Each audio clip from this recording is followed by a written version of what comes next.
ती आता शांत आहे आणि थांबली आता स्वतःशीच बोलायला.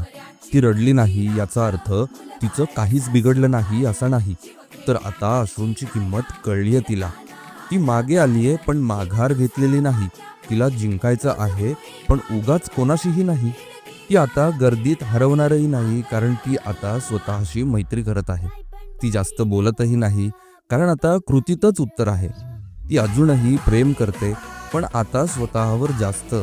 तिला समाज बदलायचाही नाहीये, पण स्वतःला कमी लेखायचं देखील नाहीये. ती चालतीये सावकाश, पण आता दिशा तिने ठरवलेली आहे. तिला सिद्ध होण्याची घाई नाही, कारण तिला कळलंय शांतपणे उभं राहणं हेच खरं वज्र साहस आहे. ती आता खचतही नाही, कारण मुळं घट्ट झालेली आहेत.